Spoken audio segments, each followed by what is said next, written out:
Welcome back to Instagram versus reality, the segment on the channel where we call out bad Photoshop practices and impossible beauty standards with science or basic common sense. As always, these videos are intended to be informative and are not aimed to target or slander anyone's brands. This week's submissions are from r/Instagram reality. The first picture we're going to start with is of this legendary filmmaker, Neil Breen, and as you can see from this critically acclaimed movie, this is not what he looks like. His skin is way too uniform in tone and far too soft to be believable, as is always the case with these textureless edits. Comparing this picture with this artistic poster of his movie Fateful Findings and another picture, it's very clear that this is not what he actually looks like. It looks like a movie headshot for a acting portfolio that he probably got taken, and he told them to give them this picture and the same treatment that he gives his movies, which is to get rid of any natural or good characteristics and just leave this washed out, flat looking end product. So to fix that, we're going to just use his own face. We're going to sample an area from the picture, put it on top of this one and remove the eyes, the nose, the mouth, and change the blend mode to soft light or overlay. We're also going to desaturate the picture and adjust the light levels so it matches better with this picture. And even though it's a very subtle change, it does make a lot of difference and it makes it look more like the actual Neil. This next example we have is of hot dog fingers. It's consistent throughout a lot of online jewelry stores that they get rid of all the texture on the skin for whatever reason. That's why we had to mention these two, because it's one of those examples where retouching just makes no sense. There's also a lot of other stores who don't edit the textures, as you can see in this picture. Even in this one, though the picture is really blurred out, you can still see the creases, the wrinkles, and the overall texture, so it doesn't really matter if the picture is blurred out or not. You should still be able to see what I like to call human details. In our example, however, you can see that there's texture on the rings, but the hands are just way too pale and quite soft, which indicates that they got rid of the texture and also brightened the skin color. Brightening or darkening skin color is actually very common practice. You should watch this Business Insider interview with a hand model where lightish brown skin is actually the preferred tone for most models, because that skin tone can be easily darkened or lightened in post-production, giving you two models for the price of one. Now, how are we going to fix this mess? Well, we're going to grab texture from a different picture as we did in our previous example. The steps are pretty much the same. Desaturate the picture, change the blending mode to soft light or overlay, and mask out the parts that you don't need, even though the textures on the joints don't line up exactly. You can still see that there's a huge difference from the original. This one looks more natural and not too soft, which is why it's better to leave any kind of texture or a characteristic feature alone, because it's harder to create this digitally than it is to make it look better with the original natural details. We can make a close enough replica, but not an exact copy, because our brains are wired to recognize patterns faster than we can process them. That's why we see faces in pictures where there are none.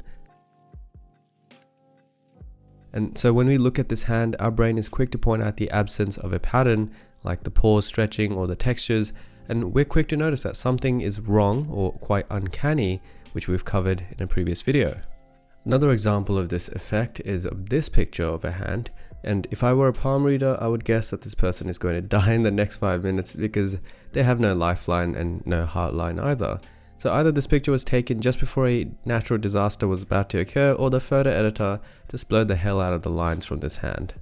To fix this, we're going to again use the same technique of getting a real texture from a different picture and apply it on top of this one by following the same steps of matching the light with a levels adjustment layer and lowering the opacity, just to make it look a little bit more realistic. And as you can see, the final result is marginally better than the original. One of the key characteristics of making a composite edit like this would be a composite edit, is to match the lighting, and that's the difference between a realistic and a fake image. Moving on, we have Lady Jack Sparrow, and it reminds me of that one scene in Pirates of the Caribbean where Jack Sparrow had his eyelids painted. What's concerning is that it probably wasn't even posted as a joke either. This goes to show that people are really detached when they're editing their pictures, trying to look like something that's not even real. There's actually no way of fixing this one, so you can salvage some of it, but that's a lot harder and the end result is not going to look convincing.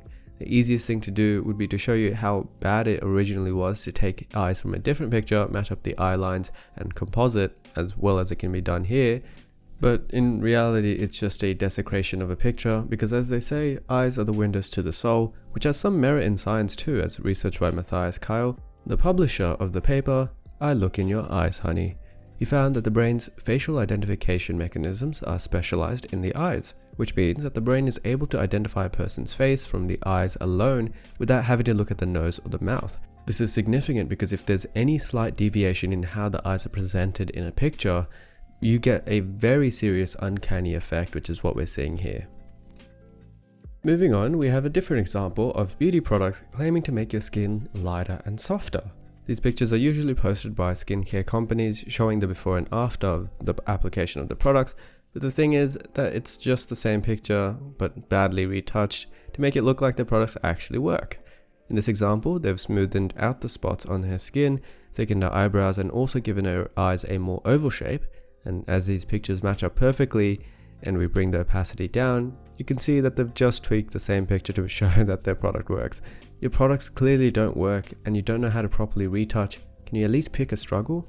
This next example is the exact same. It's just the same picture edited to indicate the before and after results of using their products. This one's worse because it's sponsored by Instagram, which is kind of the point of this series. Instagram versus reality.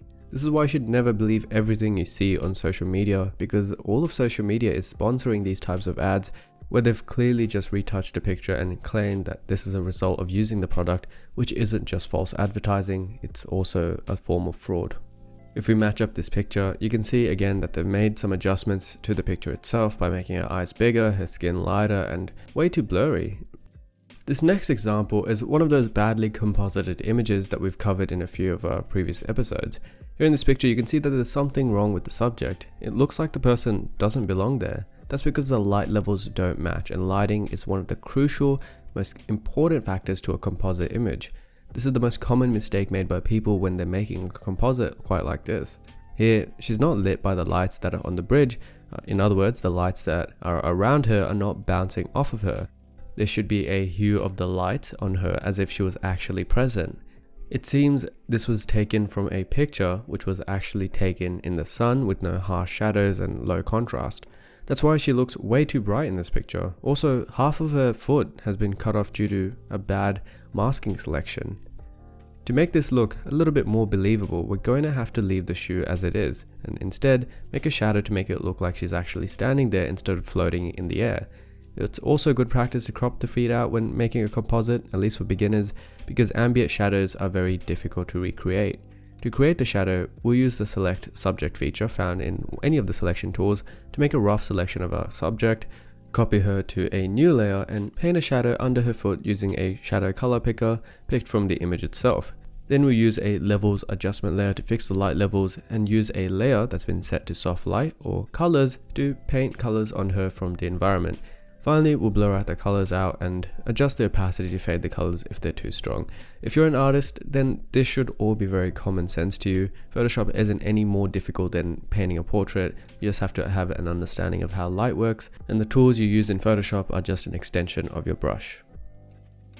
This next example is quite bad in terms of proportions, as they always are, but good in terms of how they've decided to hide the bad edit by blurring everything out. You can see the stretch pixels on the chain of her bag and the white flowers behind her, so there's no doubt that this picture has been very heavily edited. For this one, we're finally going to use the trusty liquify tool yet again and bring her waist out to a more realistic size, because we can't really see how far she went with the morphing because of the extreme blur, and again, just by making that small adjustment you can see that it does look a bit more realistic. Another way of hiding a bad edit is to make everything wobbly apparently. Since nothing in this picture is at a right angle, I guess the lesson here is if you're not very good at something, make everything so bad that the thing that you were clearly bad at just doesn't show. For our lucky last example, it's one of those gratuitous use of liquify where it makes zero sense to use it at all. We saw something similar with a photo that's been posted by Britney Spears in one of our previous episodes, and here, yet again, you don't need to look hard enough to figure out if this picture has been edited or not, because it's very apparent from the stretched sea waves. Unless she's a waterbender, then this should not be happening. There's not much to fix here because the pixels have already been stretched out so far that we can show you how subtle of a difference it was between and after, but it's not going to make very much of a difference at all. Alright, so that brings another episode to a close. Hopefully you've learned something about Photoshop techniques. We have covered everything that's been touched on here in a lot more detail in our previous videos along in the series. So you should probably start from maybe like series 5, episode 5 onwards. That's when it starts to get good. As always, if you're enjoying the content, then you can really support the channel by subscribing and click that bell notification to catch future episodes.